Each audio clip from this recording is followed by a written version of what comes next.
Wouldn't you know it? Getting ready to go do my thing and it's starting to rain. If you've noticed here lately, we've been on a kind of a scenario of best hunting spots. So I was getting ready to take off right now and show you one of mine and kind of go through everything that makes it a good hunting spot. Things I've learned over the years. Let's just hope I don't get rained on. You know I will. I'm not scared. Let's go.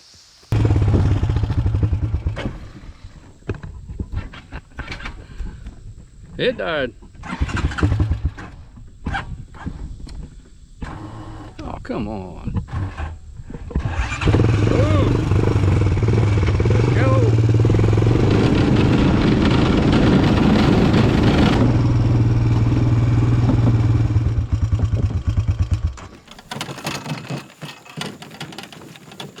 Okay, you can probably guess one of the first key elements that makes this a good hunting spot. It's going to be access. I can walk into this spot. It's a pretty good walk, but where I would have to walk in, I'm parking kind of where the crop fields are, where the deer would be coming from food, to cross in, to come way back to this bedding area. This is kind of an interception point before the bedding area is where I'm going to be. But I found out from looking on maps on Hunt Stand that I can actually access it a lot easier from water. And it cuts my probably, I don't know, half to 3/4 mile walk down to just several hundred yards once I get back here. But that's after I get up the hill. You guys have probably seen some of my videos of the hill. So we're going to go all the way back. We're not going to go up the hill, and once we get back there, I'll tell you why. Okay, I want to kind of point something out here. I'm actually headed this way to the spot. I'm paralleling that tree line back there, but kind of picture in your head, this tree line back here, starting on that end, there is a flat, what I call an old road bed on top of that. This is old strip mine ground. And that road bed followed the edge of that high wall, and as you go this way, it just keeps getting higher. And at the highest point when we get down there is where I go up the hill. So you've got this old growed up road bed up here, which is flat. Behind it is a lot of your old, what we call spoil banks, the strip ground. It's real hilly. That's really a good bedding area. It's got plenty of food. It's got tons of acorns. It's got browse in the earlier season. And anyway, we're going to get down there, like I said. I'm going to tell you a little bit more about the hill, but picture this as a flat road bed. Deer travel it. We'll discuss that when we get up there. Okay, I made it back. I am soaked in sweat. It is very humid right now. My sunglasses are fogging up. It keeps raining on and off, which makes it even more humid. Now the sun's came out, so it's pretty toasty. But anyway, we made it back here. And what I've got kind of a 3-tree spot that I've hunted. And it's all within probably, I don't know, 60 yards. But right behind me, this gum tree is the very first tree I hunted back here. I hunted it for a little while. I ended up putting a stealth camera down here. There's a little valley. I'll show you in a minute, but I had it on video mode, and I got a non-typical. He had a messed up side and then a fairly normal side, and he had come through there, and another buck come through, and I think I found one of his sheds later that year, but I never seen that buck again.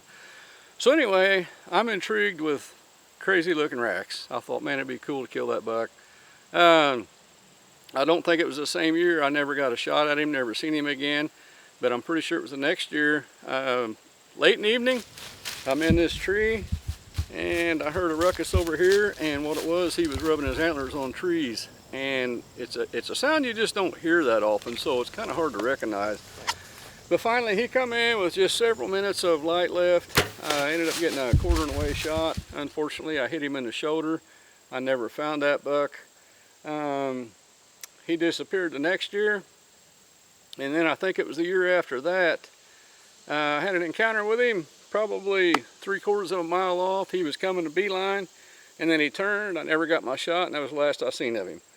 But anyway, he was a pretty cool looking buck. But what I've got, the high wall that I was talking about, actually runs over this way, and then it tees, and there's a flat down below me right here. So you've got this tee, you're up high, and I don't know if you heard Justin and Todd talk about in their video about the thermals. Honestly, I don't worry about wind right here. we got this high wall over here, and through trial and error and many of testing the wind with floaters and powder and all that stuff, I've come to the decision that the thermals are rising right here, and every time I've released some kind of scent checker, it just goes straight up. So I've got the air coming off of this high wall, and it really helps me. So this was the first tree I hunted. Really never got winded that I can think of. The next tree is just right across here. I started hunting it because a lot of times the first tree will tell you a story about where you really need to be. So what it was, this is a T. I could get my shots here, but I couldn't get it on the other part of it over there. So I moved over probably 20-25 yards where I could still shoot this little valley and the other part of that little T path over there. So we're gonna walk over and look at that tree, and I'm gonna tell you a little bit about it and a pretty cool buck that you guys probably remember me shooting out of that tree. Okay, tree number 2.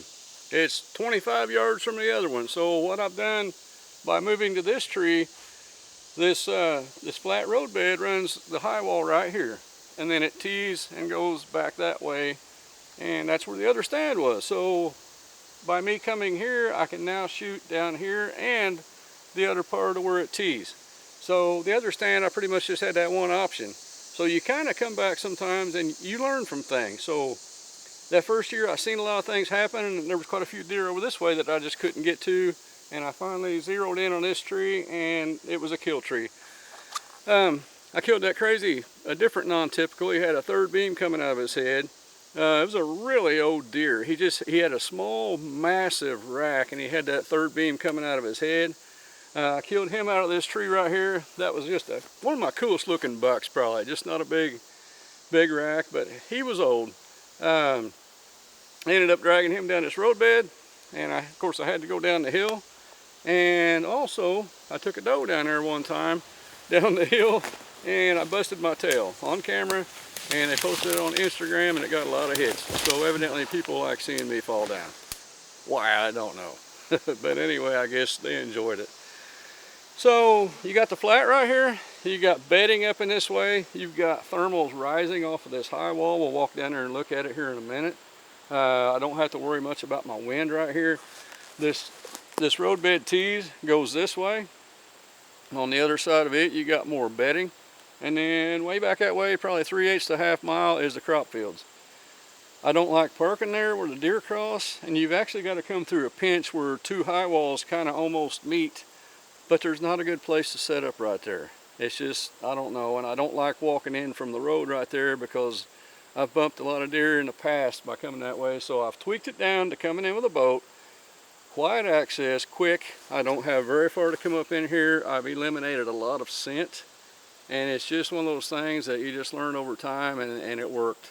So that tree right there, I'll probably revisit that one again. I need to get a stand hung up in it, or I'll saddle hunt it maybe. I need to come in here and do a little bit of clearing. It's a little bit thick right now. But anyway, let's go down on that flat. I've got a cell camera I want to put down there. That way I can monitor it. I don't have to come back and check it. It'll just send it to my phone. We're gonna see what's back here. All right, this is normally where I come up the steep hill from the boat. And I was shed hunting back here last shed hunting season. And I was coming down this flat, and I found my rope right here, cut into 4 pieces. Why somebody would do that, I have no clue. But anyway, I was a little bit pissed off about that. But shortly after, I got happy. I found a shed right up here. Well, here we go. It's raining again. I'm on that flat. Right there's where I come up from the boat. I usually walk right across it, go up this little spoil bank, walk the ridge, and I'm at that tree. Shed season. I had found a 5-point side that way about 100 yards. I was actually looking for early mushrooms. It was in my mushroom patch. So kind of automatically I went into shed hunting mode. You know, you just normally do that. So I ended up coming up this way, and right here where I'm standing, I found the match to that shed. And it's probably about a 120-inch 10-point. Just a really good 2-year-old, I'd say. But if we give him a little bit of time, a year or two, it'll definitely be something. So I've got the Wi-Fi camera over here, the Stealth Max. I'm going to see if that buck maybe still uses this up here. I hope he does. It'll be kind of interesting to see what he blows up to be. But yeah, that's part of it. You get back here and you scout, you find sheds. You just kind of take mental notes from year to year. You tie it all together. And next thing you know, you've got a good spot to hunt. We've got one more tree. It's probably about 40 yards from the first tree I was at. And I've got a stand currently hanging in it, and I'll go tell you about a buck I killed out of it. It's a little bit different situation, even though it's only 40 yards away. I'll go show you why. Okay, third and final tree. We got this one right here. I've still got a stand in it because when I hurt my shoulder during the season, I wasn't able to get back here and take anything down. So it's there. I'll just have to check the straps, make sure everything's loose, nothing's been chewed on. But I shot a pretty nice buck out of this stand. Just a heavy tank of a buck. Not a giant rack, but you know, he was older, I don't care.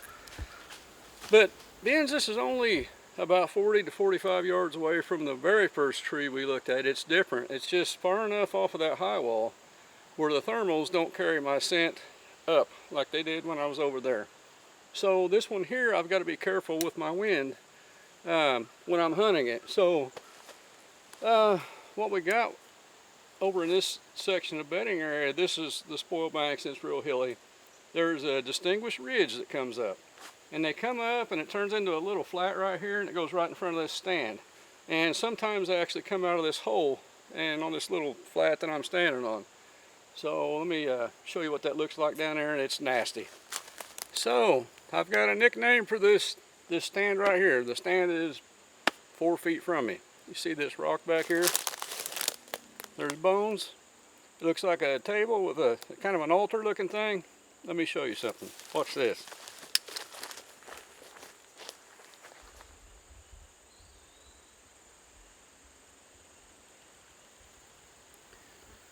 Is that not creepy looking? It looks like the devil's pitchfork. Anyway, Voodoo stand it is. I just thought it was kind of a fitting name.